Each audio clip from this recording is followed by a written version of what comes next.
નમસ્કાર દોસ્તો, 11મા ધોરણના એકાઉન્ટમાં આપણે ચોથું ચેપ્ટર આમનોંધ અત્યારે સમજી રહ્યા છીએ. આમનોંધના કેટલાક દાખલાઓ આપણે ધ્યાનમાં લીધા છે. આજે આપણે આમનોંધના ચેપ્ટરમાં ટેક્સ્ટબુકનો દાખલા નંબર 9 જે છે એ ધ્યાનમાં લેવાનો છે. 9મા દાખલાની અંદર આપણને માલ સામાનને લગતા વ્યવહારો આપેલા છે. માલ સામાનને લગતા વ્યવહારો સમજીએ તે પહેલા અમુક મુદ્દાઓ ફરીથી આપણે રિવિઝન કરી લઈએ. ખરીદી અને વેચાણ, ખરીદ પરત અને વેચાણ પરત આવા શબ્દો માત્ર અને માત્ર માલ સામાન માટે જ વાપરવામાં આવે છે. માલ સામાનની ખરીદી કરવામાં આવશે ત્યારે ખરીદ ખાતું અસ્તિત્વમાં આવશે. માલ સામાનનું વેચાણ કરવામાં આવશે ત્યારે વેચાણ ખાતું અસ્તિત્વમાં આવશે.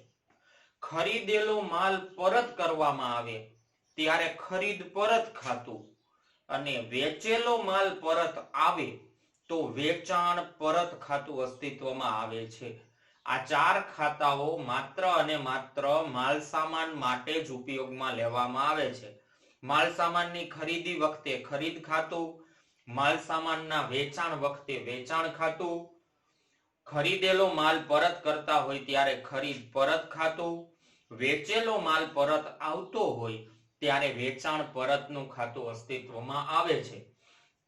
એ સિવાય વિદ્યાર્થી મિત્રો આપણે અગાઉના દાખલામાં જોયું છે અન્ય રીતે ગયેલ માલ સામાન, આગ, અકસ્માત, ચોરી, વરસાદ, ધર્માદો, ઉપાડ, અન્ય રીતે માલ સામાન ધંધામાંથી જાતો હોય તો ખરીદ ખાતે જમા આપણે લખીએ છીએ.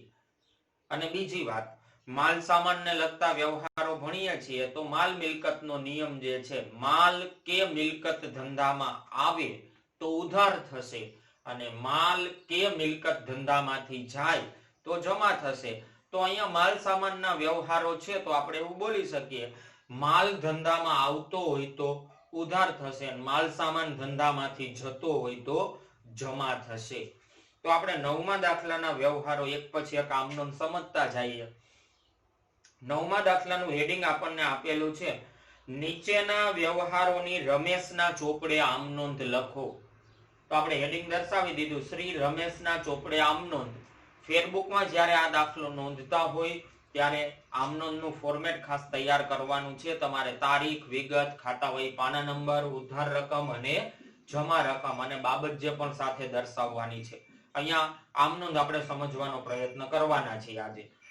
પહેલો વ્યવહાર એપ્રિલ 2014 ના વ્યવહારો આપેલા છે. એપ્રિલ મહિનામાં 2014 ના વર્ષના વ્યવહારો આપેલા છે.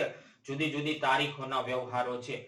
એમાં પહેલો વ્યવહાર રોકડ ખરીદી 15,000 અને રોકડ વેચાણ 14,000. એક વ્યવહારની અંદર બે મુદ્દાઓ આપી દીધા છે. એક માલ ખરીદવાનો વ્યવહાર છે અને એક માલ વેચવાનો વ્યવહાર છે.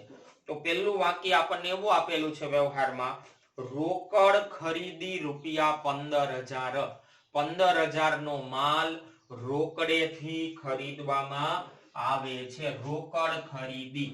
તો 15,000 રૂપિયા માટે રોકડ વ્યવહાર છે વિદ્યાર્થી મિત્રો. 15,000 રૂપિયા માટે બે ખાતાઓ અસ્તિત્વમાં આવશે. રોકડ ખરીદી, માલ સામાનની ખરીદી કરવામાં આવે એટલે એક ખરીદ ખાતું તો અસ્તિત્વમાં આવવાનું જ છે. માલ સામાન ખરીદ્યો એટલે ખરીદ ખાતું આવશે. અને બીજું રોકડ ખરીદી છે, રોકડ વ્યવહાર છે, તો બીજું ખાતું કયું અસ્તિત્વમાં આવશે? રોકડ ખાતું. એક ખરીદ ખાતું આવશે અને બીજું રોકડ ખાતું આવશે. માલ સામાન રોકડેથી ખરીદવામાં આવે તો રોકડ ધંધામાંથી જાય છે. રોકડ જાય તો જમા અને ખરીદી કરવાથી માલ સામાન આવે છે તો ખરીદ ખાતે ઉધાર. તો પહેલી આમનોંધ, પહેલી તારીખના પહેલા વ્યવહારની આમનોંધ શું થશે? ખરીદ ખાતે ઉધાર 15,000, તે રોકડ ખાતે જમા 15,000. તો આમનોંધ અહીંયા દર્શાવીએ. પહેલી તારીખનો વ્યવહાર છે ખરીદ ખાતે ઉધાર, ખરીદ ખાતે ઉધાર 15,000 રૂપિયા, તે રોકડ ખાતે જમા 15,000 રૂપિયા. રોકડ ખાતે જમા 15,000 રૂપિયા. ખરીદ ખાતે ઉધાર 15,000 તે રોકડ ખાતે જમા 15,000. માલ રોકડેથી ખરીદ્યો તેના. હજુ વિદ્યાર્થી મિત્રો એ પહેલી તારીખમાં હજુ એક વ્યવહાર આપેલો છે, એમાં ને એમાં બીજું વાક્ય આપેલું છે રોકડ વેચાણ 14,000. આમાં રોકડેથી માલ ખરીદેલો હતો, હવે રોકડેથી માલ વેચવાનો વ્યવહાર આપેલો છે. તો પહેલી તારીખમાં જ 14,000 નો માલ રોકડેથી વેચ્યો. માલ સામાન વેચવામાં આવે તો એક વેચાણ ખાતું આવશે. માલ ખરીદવામાં આવે તો ખરીદ ખાતું, માલ વેચવામાં આવે તો વેચાણ ખાતું, અને રોકડેથી માલ વેચ્યો એવું કીધું છે આપણને, તો બીજું ખાતું આવશે રોકડ ખાતું. એક વેચાણ ખાતું અને બીજું આવશે રોકડ ખાતું. રોકડ વ્યવહાર છે એટલે રોકડ ખાતું તો છૂટું પડવાનું જ છે. એક રોકડ ખાતું અને બીજું વ્યવહાર કેનો છે, માલ સામાન વેચવાનો છે, તો બીજું ખાતું કયું આવશે, વેચાણ ખાતું. હવે આને ઉધાર જમા કરવા માટે વેચાણ ખાતું ધ્યાનમાં લ્યો તોય ભલે, રોકડ ખાતું ધ્યાનમાં લ્યો તોય ભલે. રોકડ ખાતું ઉધાર જમા કરવાનું સરળ પડે. રોકડ ધંધામાં આવતી હોય તો ઉધાર, રોકડ ધંધામાંથી જતી હોય તો જમા. તો અહીંયા માલ સામાન રોકડેથી વેચ્યો. માલ સામાનનું રોકડેથી વેચાણ કરવામાં આવે તો ધંધામાં રૂપિયા આવશે, રોકડ આવે છે, અને રોકડ આવે તો ઉધાર થશે, તો પછી વેચાણ ખાતે જમા થશે. તો આમનો શું લખવામાં આવશે, રોકડ ખાતે ઉધાર 14,000, તે વેચાણ ખાતે જમા 14,000. તારીખ તો હજુ એક જ રહેવા દેશું, પહેલી તારીખમાં જ છે બે વ્યવહારો. રોકડ ખાતે ઉધાર, રોકડ ખાતે ઉધાર 14,000 રૂપિયા, તે વેચાણ ખાતે જમા, તે વેચાણ ખાતે જમા 14,000 રૂપિયા. રોકડ ખાતે ઉધાર 14,000, તે વેચાણ ખાતે જમા 14,000. આ પહેલી તારીખનો વ્યવહાર પૂરો થયો. પહેલી તારીખ પછી આપેલું છે 5 તારીખ. રૂપિયા 10,000 નો અંગત માલનો સ્ટોક. અંગત માલનો સ્ટોક એટલે કેનો હશે, ધંધાના માલિકનો હશે. રૂપિયા 10,000 નો અંગત માલનો સ્ટોક ધંધામાં લાવ્યા. બીજી ભાષામાં આ વ્યવહારને, બીજા શબ્દોમાં આ વ્યવહારને સમજવો હોય તો આપણે એમ કહી શકીએ કે ધંધાનો માલિક ધંધામાં 10,000 નો માલ લાવે છે. તો આપણે જ્યારે મૂડીની વ્યાખ્યા સમજેલા હતા ત્યારે આ 3 શબ્દો સમજેલા હતા. ધંધાનો માલિક ધંધામાં રોકડા લઈ આવે, માલ લઈ આવે કે મિલકત લઈ આવે તો મૂડી લાવે છે એવું સમજવામાં આવશે. તો અહીંયા ધંધાનો માલિક 10,000 નો માલ લાવે છે, તો આપણે એવું સમજશું કે 10,000 ની મૂડી ધંધામાં આવે છે. અને હા, રોકડા નથી આવતા પણ માલ સામાનનો સ્ટોક આવે છે. તો એના માટે તારીખ 5 તારીખના વ્યવહાર માટે આવી ગણતરી આપણે કરી શકીએ. 10,000 રૂપિયાનો માલનો સ્ટોક ધંધામાં આવે છે, માલ સ્ટોક ધંધામાં આવે છે, અને ધંધાનો માલિક લાવે છે, તો બીજું ખાતું કયું આવશે, મૂડી ખાતું. ધંધાનો માલિક લાવે એટલે મૂડી લાવે છે એવું કહેવાય. તો એક મૂડી ખાતું આવશે અને બીજું માલ સ્ટોકનું ખાતું આવશે. મૂડી ખાતું હંમેશા જમા જ થાય છે, આ અગાઉ આપણે જોયેલું છે. તેમ છતાંય માલ માટે નિયમ લાગુ પાડવો જોઈએ. માલ મિલકતનો નિયમ શું કે માલ કે મિલકત આવે તો ઉધાર.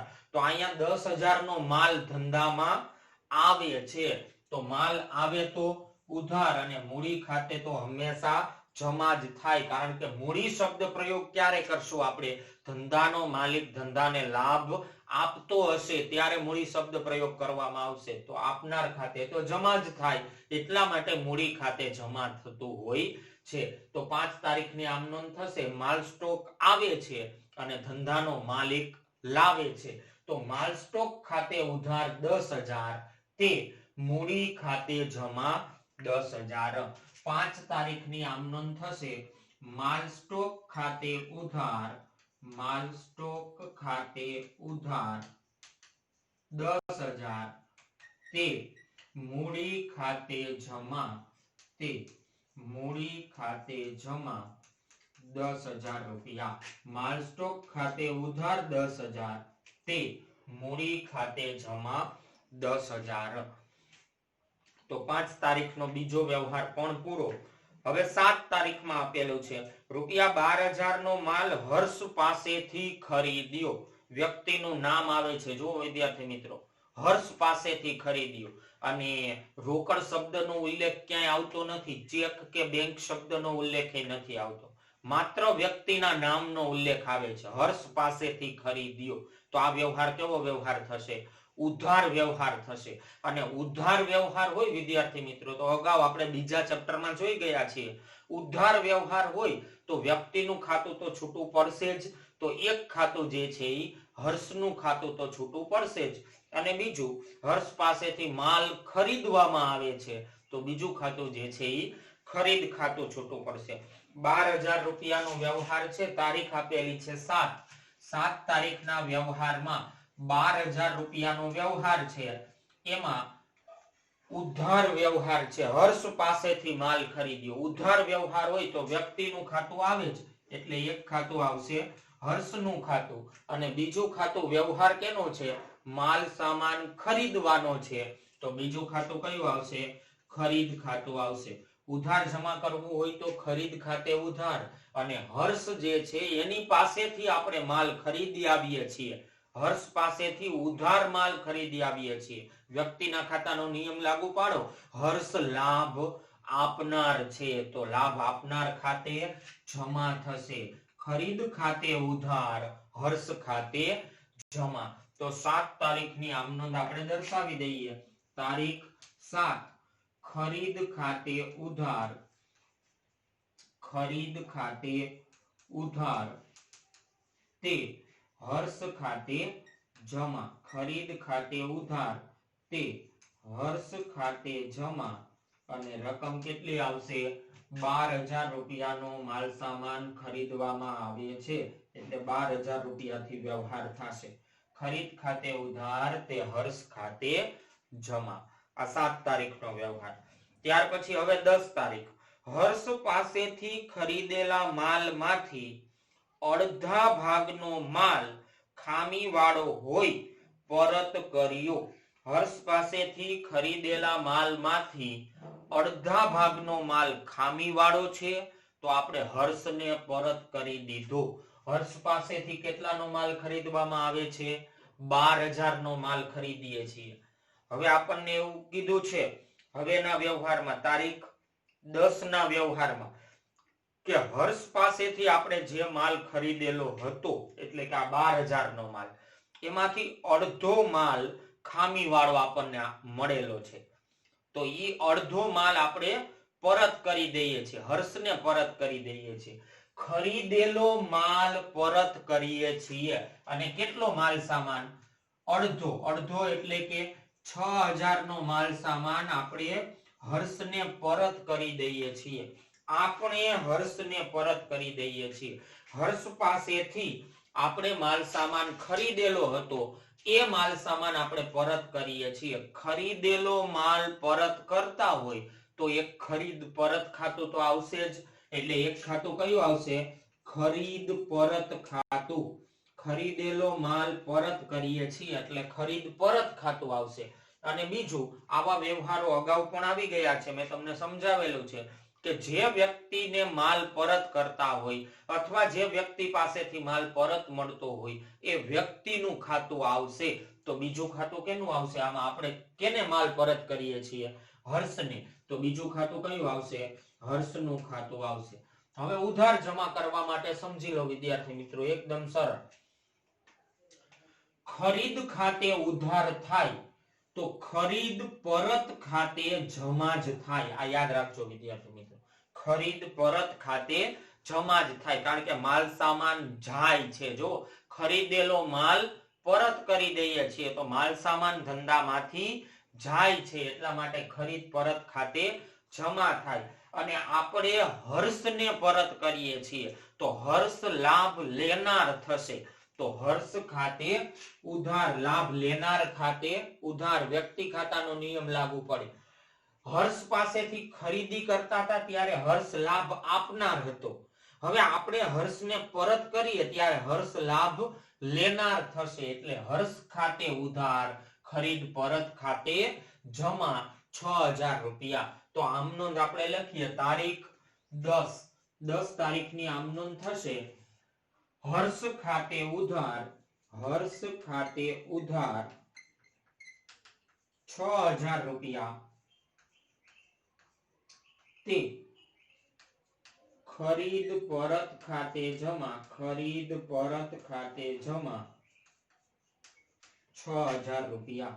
હર્ષ ખાતે ઉધાર 6000 તે ખરીદ પરત ખાતે જમા 6000 રૂપિયા. આ થયો 10 તારીખનો વ્યવહાર. હવે 12 તારીખ. 12 તારીખમાં આપણને કીધું છે રમીલા પાસેથી રૂપિયા 10,000 નો માલ ખરીદ્યો અને તેના અડધા નાણાં ચેકથી ચૂકવ્યા. 12 તારીખના વ્યવહારમાં ખાસ અને ખાસ વિદ્યાર્થી મિત્રો ધ્યાન આપજો. તમારી ટેક્સ્ટ બુકમાં 12 તારીખના વ્યવહારમાં સ્ટાર કરી દેજો. હવે જુઓ 12 તારીખનો વ્યવહાર આપણને એવો આપેલો છે 12,000 રૂપિયાનો 10,000 રૂપિયાનો માલ સામાન ખરીદવામાં આવે છે એવું કીધું આપણને. જો રમીલા પાસેથી 10,000 નો માલ ખરીદ્યો. હવે 10,000 નો માલ તો રમીલા પાસેથી આપણે ખરીદી લઈએ છીએ, પણ વ્યવહારમાં આગળ એવું કીધું છે તેના અડધા નાણાં ચેકથી ચૂકવ્યા. હવે 10,000 નો માલ ખરીદીએ છીએ અને ચૂકવણી તો આપણે અડધા નાણાંની જ કરીએ છીએ ચેક દ્વારા, તો બાકીના અડધા નાણાં તો રમીલા આપણી પાસે માંગે. એટલા માટે સમજાવવાનો મારો મુદ્દો એ છે વિદ્યાર્થી મિત્રો કે આ વ્યવહાર નથી સંપૂર્ણ રોકડ વ્યવહાર કે નથી સંપૂર્ણ ઉધાર વ્યવહાર.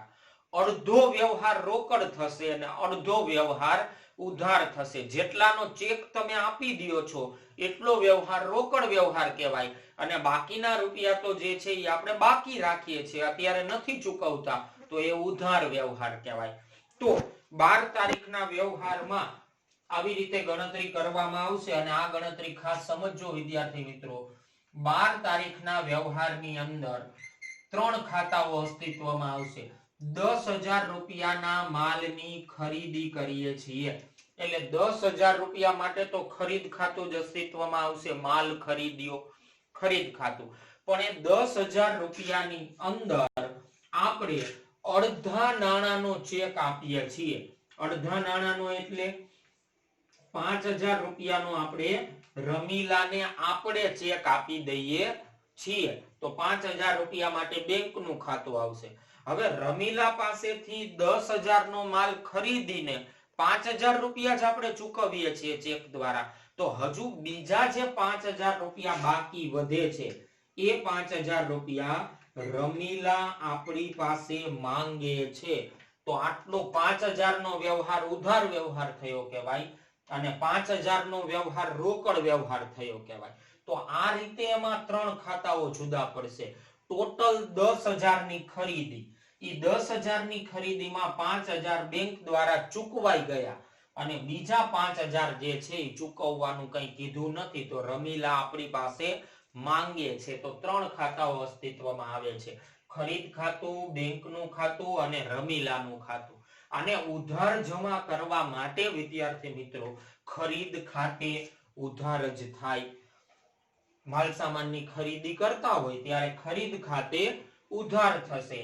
બેંકમાં રૂપિયા આવશે કે બેંકમાંથી રૂપિયા જશે, તો આપણે રમીલાને ચેક લખી દઈએ છીએ તો આપણા ખાતામાંથી રૂપિયા જશે, બેંકમાંથી રૂપિયા જાય તો જમા થશે. રમીલા આપણને લાભ આપનાર છે. જો વ્યક્તિ ખાતાનો નિયમ, રમીલા લાભ આપનાર છે તો રમીલા ખાતે જમા થશે અને ખરીદ ખાતે તો ઉધાર જ થવાનું છે. તો આખી આમનોંધ થશે ખરીદ ખાતે ઉધાર 10,000 તે બેંક ખાતે જમા 5,000 તે રમીલા ખાતે જમા 5,000. તો 12 તારીખની આમનોંધ થશે ખરીદ ખાતે ઉધાર, ખરીદ ખાતે ઉધાર 10,000 રૂપિયા તે બેંક ખાતે જમા, તે બેંક ખાતે જમા 5,000 રૂપિયા તે રમીલા ખાતે જમા, તે રમીલા ખાતે જમા 5000 રૂપિયા. ખરીદ ખાતે ઉધાર 5000, તે બેંક ખાતે જમા 5000, તે રમીલા ખાતે જમા 5000. એટલે આ 12 તારીખનો વ્યવહાર અગત્યનો મુદ્દો હતો વિદ્યાર્થી મિત્રો, ખાસ ધ્યાનમાં રાખજો. આની ગણતરી અને ઉધાર જમા કઈ રીતે કરવું, આ પ્રકારના વ્યવહારો આવે તો આ ગણતરી આપણે ખાસ ધ્યાનમાં રાખવાની છે. ચાલો 12 તારીખ પછી હવે 15 તારીખ. 15 તારીખમાં એવું કીધું છે, રમીલા પાસેથી ખરીદેલો માલ 30% નફો ચડાવીને 10% વેપારી વટાવે મિતાને વેચ્યું. હવે વિદ્યાર્થી મિત્રો, આપણે ટેક્સ્ટબુક નો દાખલા નંબર 11 જે છે, સોરી દાખલા નંબર 12 જે છે એ આપણે હજુ જોવાનો બાકી છે. તો 12મા દાખલામાં વેપારી વટાવ, રોકડ વટાવ અને ઘાલખાદને લગતા વ્યવહારો આપેલા છે. તો અત્યારે આમાં જે 10% વેપારી વટાવ વાળો મુદ્દો છે એ મુદ્દાની અત્યારે આપણે ચર્ચા કરતા નથી. જ્યારે આપણે 12મો દાખલો સમજશું ત્યારે આ મુદ્દાઓ જે છે એ સરળતાથી આપણને સમજાશે. તો અત્યારે ખાલી તમે એટલું યાદ રાખો વિદ્યાર્થી મિત્રો કે એક 15 તારીખનો વ્યવહાર, ત્યાર પછી એક 18 તારીખનો વ્યવહાર, કારણ કે એ 15 તારીખ સાથે સંકળાયેલો છે. એટલે 15 તારીખ, 18 તારીખ અને 20 તારીખ. 20 તારીખમાં જુઓ, કલ્પનાને ₹20,000 નો માલ 10% વેપારી વટાવે અને 5% રોકડ વટાવે વેચ્યો. એમાંય વેપારી વટાવ અને રોકડ વટાવનો મુદ્દો આવે છે. તો આપણે જ્યાં સુધી 12મો દાખલો નહીં સમજીએ, વેપારી વટાવ અને રોકડ વટાવની ઉધાર જમાની એન્ટ્રી કઈ રીતે કરવી એ નહીં સમજીએ, ત્યાં સુધી આ વ્યવહારો હજુ આપણને સરળતાથી સમજાશે નહીં. એટલા માટે અત્યારે આ 9મા દાખલાની અંદર તારીખ 15, તારીખ 18 અને તારીખ 20 નો વ્યવહાર જે છે એ અત્યારે આપણે છોડી દઈએ છીએ, અત્યારે બાકી રાખીએ છીએ. જ્યારે 12મો દાખલો આપણે સમજશું, 12મા દાખલાના બધા વ્યવહારો સમજાઈ જશે તો આ 3 વ્યવહારો તમે પણ સરળતાથી કરી શકશો. એટલે અત્યારે આ 3 વ્યવહારો આપણે લેતા નથી, આ ખાસ ધ્યાનમાં રાખજો. 3 વ્યવહારો 12મા દાખલાની સાથે વેપારી વટાવ અને રોકડ વટાવના મુદ્દાઓની સાથે સંકળાયેલા વ્યવહારો છે. એ 12મો દાખલો સમજીએ ત્યારે આ 3 વ્યવહારો આપણને સમજાઈ જશે. એટલે અત્યારે એને આપણે છોડી દઈએ છીએ. તો ત્યાર પછી હવે લઈએ 22 તારીખનો વ્યવહાર, અને અગત્યનો વ્યવહાર છે, એમાં સમજજો વિદ્યાર્થી મિત્રો. 22 તારીખમાં એવું કીધું છે, આગમાં ₹2000 નો માલ બળી ગયો. આગથી બળી ગયેલ માલ. તો આના અગાઉના વિડિયો લેક્ચરમાં આપણે સમજેલા છીએ. ફરીથી આ લેક્ચર શરૂ કરેલો ત્યારે પણ મેં તમને સમજાવેલું, આગથી ગયેલ માલ, અકસ્માતથી ગયેલ માલ, ચોરીથી માલ સામાન જતો હોય તો આપણે ખરીદ ખાતે જમા કરીએ છીએ. માલ સામાન જાય છે, ખરીદ ખાતે જમા કરીએ છીએ. એટલે 2000 નો માલ આગમાં બળી ગયો. પણ આગળ એક મુદ્દો આપેલો છે, જેનો વીમા કંપનીએ ₹1000 નો દાવો મંજૂર કર્યો. 1000 નો દાવો મંજૂર કર્યો એટલે આપણે આપણા ધંધાની અંદર આગનો વીમો ઉતરાવેલો હશે. ધંધામાં આગ લાગે તો બધું નુકસાન જે છે એ આપણે ન ભોગવવું પડે, એટલા માટે આગનો વીમો ઉતરાવવામાં આવતો હોય છે.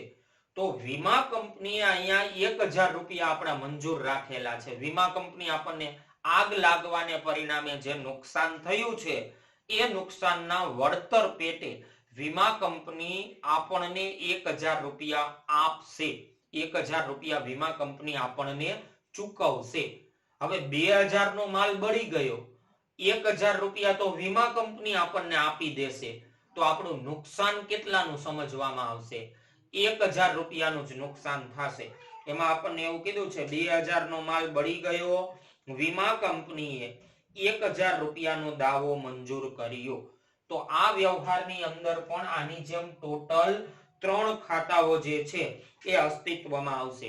2000 નો ટોટલ માલ સામાન બળી જાય છે તારીખ 22, એની પણ ગણતરી સમજી લ્યો વિદ્યાર્થી મિત્રો. 22 તારીખના વ્યવહારમાં ₹2000 નો માલ સામાન આગમાં બળી જાય છે. તો ₹2000 માટે તો ખરીદ ખાતું આવવાનું છે અને ખરીદ ખાતે જમા આગથી માલ સામાન જાતો હોય, અકસ્માતથી માલ સામાન જાતો હોય, વરસાદ કે નમૂના તરીકે ઉપાડ તરીકે માલ સામાન જતો હોય તો ખરીદ ખાતે જમા કરીએ છીએ. 2000 નો માલ સામાન ધંધામાંથી જાય છે અને એ 2000 માંથી 1000 રૂપિયા જે છે એ આપણને વીમા કંપની આપી દેવાની છે. તો વીમા કંપની ખાતે એવો શબ્દ પ્રયોગ અસ્તિત્વમાં આવશે. એક વીમા કંપનીનું ખાતું અસ્તિત્વમાં આવશે અને હજુ 1000 રૂપિયા જે છે, 2000 નો માલ બળી ગયો એમાંથી 1000 વીમા કંપની આપણને આપી દેશે તો બાકીના 1000 રૂપિયા ક્યાંયથી આપણને મળવાના નથી. એને કહેવામાં આવશે આગથી થયેલ નુકસાનનું ખાતું. આગથી થયેલ નુકસાન ખાતે. આગથી થયેલ નુકસાન. આ રીતે 3 ખાતાઓ અસ્તિત્વમાં આવે. આગળ પણ આવા વ્યવહારો આવવાના જ છે વિદ્યાર્થી મિત્રો, એટલે ખાસ જોજો. 2000 નો માલ આગમાં બળી ગયો, 1000 રૂપિયા વીમા કંપનીએ મંજૂર કરેલા છે. 2000 નો માલ સામાન તો જાય જ છે ધંધામાંથી, તો ખરીદ ખાતે જમા અને 1000 રૂપિયા વીમા કંપની પાસે માંગીએ. વીમા કંપની આપણો દેવાદાર બનશે. આપણે એની પાસે નાણાં માંગીએ છીએ, આપણી મિલકત અસ્તિત્વમાં આવશે, મિલકત આવે છે, ઉધાર થશે. અને બીજું આગથી થયેલું નુકસાન છે તો ખર્ચ કે નુકસાન ખાતે પણ ઉધાર થશે. ને આવું કંઈ જ યાદ ન રાખો તો સીધું સાદું ખરીદ ખાતે તો જમા થયું જ છે, તો નીચેના ખાતા એનાથી ઉલટા જ હશે. તો વીમા કંપની ખાતે ઉધાર અને આગથી થયેલ નુકસાન ખાતે પણ ઉધાર થશે. તો તારીખ 22 તારીખની આમ નોંધ થશે. વીમા કંપની ખાતે ઉધાર. વીમા કંપની ખાતે ઉધાર 1000 રૂપિયા. આગથી થયેલ નુકસાન ખાતે ઉધાર 1000 રૂપિયા. તે ખરીદ ખાતે જમા 2000 રૂપિયા. ખરીદ ખાતે જમા 2000 રૂપિયા.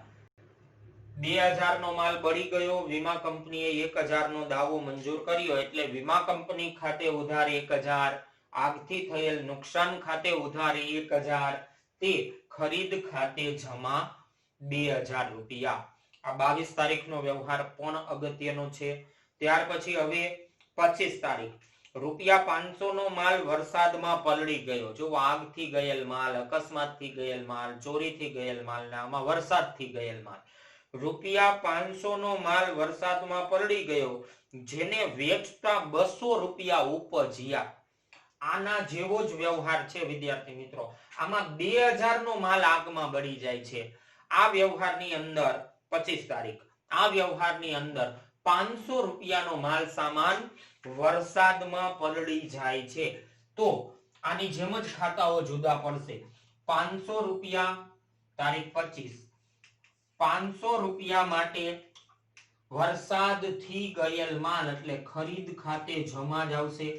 આની જેમ જ આગથી ગયેલ માલ હતો, અહીંયા વરસાદથી ગયેલ માલ. 500 રૂપિયા માટે ખરીદ ખાતે જમા આવશે.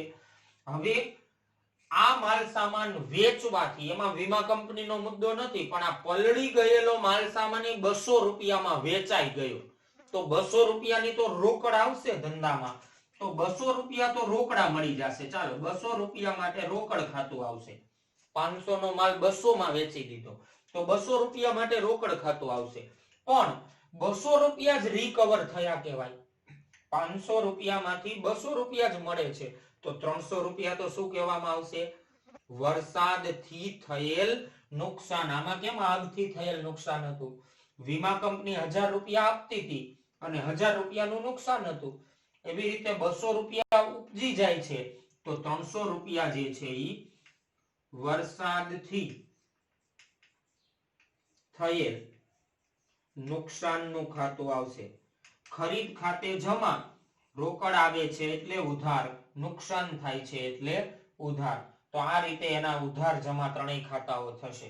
રોકડ ખાતે ઉધાર 200 રૂપિયા, વરસાદથી થયેલ નુકસાન ખાતે ઉધાર 300 રૂપિયા, તે ખરીદ ખાતે જમા 500 રૂપિયા. તારીખ 25 તારીખનો વ્યવહારમાં આમનું લખશું આપણે 25 તારીખમાં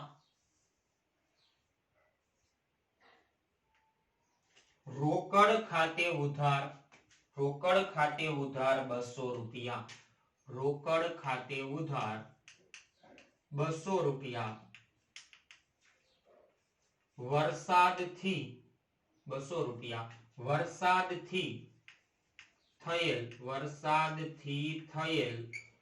નુકસાન ખાતે ઉધાર 300 રૂપિયા, તે ખરીદ ખાતે જમા 500 રૂપિયા.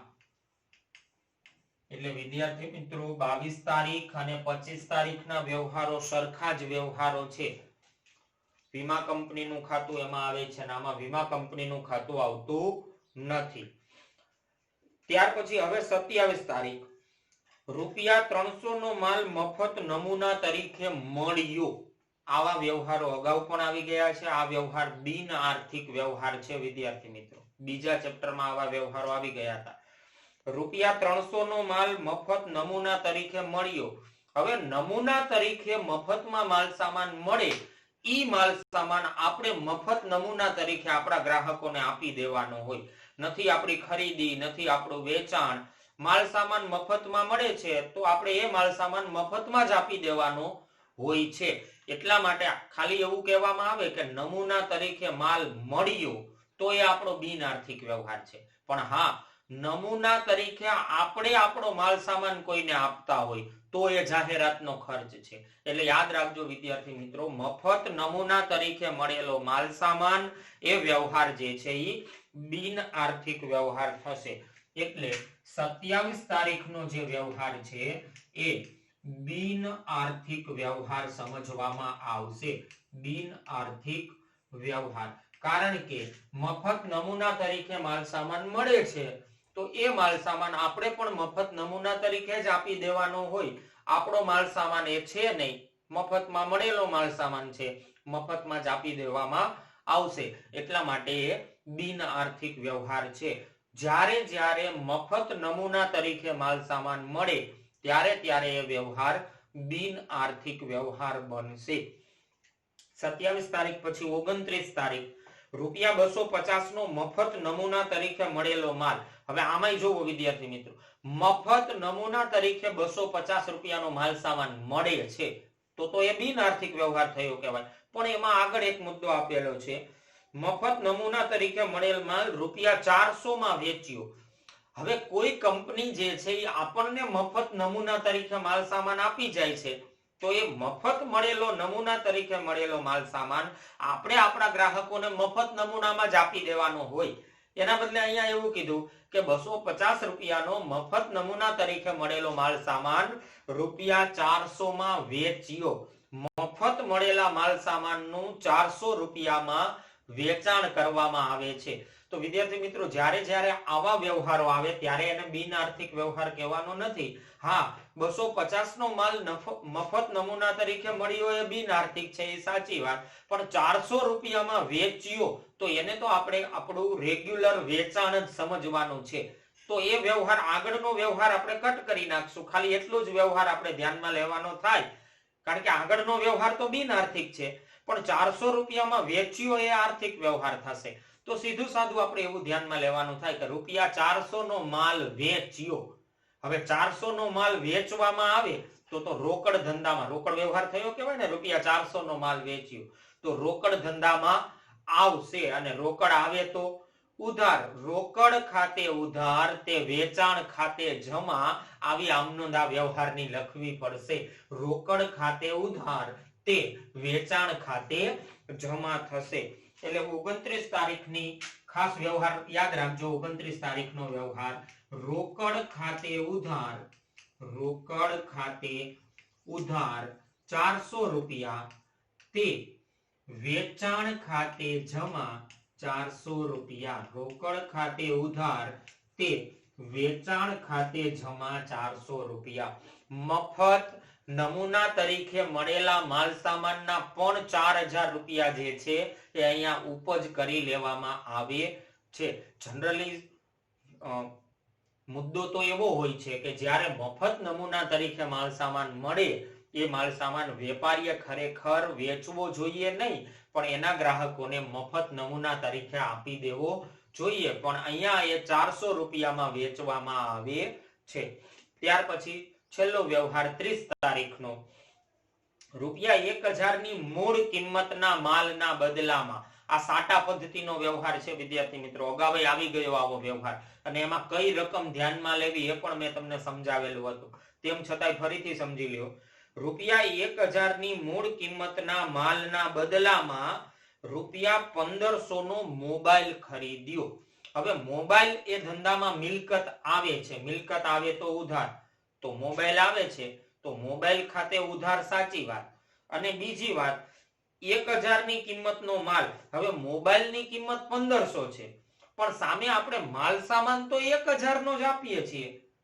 1000 ના માલના બદલામાં 1500 નો મોબાઈલ ખરીદવામાં આવે છે. હવે આવા વ્યવહારોમાં મેં તમને અગાઉ સમજાવેલું છે વિદ્યાર્થી મિત્રો કે આપણે જેટલાનો માલ સામાન આપતા હોય, સામેવાળી વસ્તુની કિંમત એટલી જ થઈ જશે. 1500 રૂપિયા નહીં, 1000 રૂપિયાનો જે મોબાઈલ સમજવામાં આવશે. કારણ કે આપણા માટે તો એ મોબાઈલ 1000 રૂપિયાનો જ થયો, કારણ કે આપણે તો માલ સામાન 1000 રૂપિયાનો જ આપીએ છીએ. એટલે 1000 રૂપિયાનો જ મોબાઈલ સમજવામાં આવશે. 1000 રૂપિયાનો મોબાઈલ આવે છે અને આપણે માલ સામાન આપી દઈએ છીએ, તો આ પણ બદલા પદ્ધતિથી, સાટા પદ્ધતિથી માલ સામાન ધંધામાંથી જાય છે. તો અન્ય રીતે ગયેલ માલ સામાન કહેવાય. અગાઉ મેં તમને કીધું હતું, ખરીદ ખાતે જમા થશે અને મોબાઈલ ધંધામાં આવે છે. મોબાઈલ ખાતે ઉધાર, ખરીદ ખાતે જમા. તો 30 તારીખની આમ નોંધ થશે. મોબાઈલ ખાતે ઉધાર. મોબાઈલ એ મિલકત છે અને મિલકત ધંધામાં આવે છે. મિલકત આવે તો ઉધાર. મોબાઈલ ખાતે ઉધાર, પણ 1000 રૂપિયા. 1500 ક્યાંય ધ્યાનમાં લેવામાં આવશે નહીં. 1500 રૂપિયાની કિંમત એ તો સામેવાળાએ કરેલી કિંમત છે. આપણે તો 1000 નો જ માલ સામાન આપીએ છીએ, તો આપણા માટે તે મોબાઈલ 1000 નો જ સમજવામાં આવશે. એટલા માટે મોબાઈલ ખાતે ઉધાર 1000, તે ખરીદ ખાતે જમા 1000 રૂપિયા. ખરીદ ખાતે જમા 1000 રૂપિયા. મોબાઈલ ખાતે ઉધાર, ખરીદ ખાતે જમા. મોબાઈલના બદલામાં માલ સામાન આપ્યો તેના. તો વિદ્યાર્થી મિત્રો, આ 9મા દાખલાની અંદર 15 તારીખનો વ્યવહાર, 18 તારીખનો વ્યવહાર અને 20 તારીખનો વ્યવહાર અત્યારે આપણે ધ્યાનમાં લીધો નથી, કારણ કે આપણે વેપારી વટાવ અને રોકડ વટાવના મુદ્દાઓ હજુ 12મા દાખલામાં સમજવાના બાકી છે.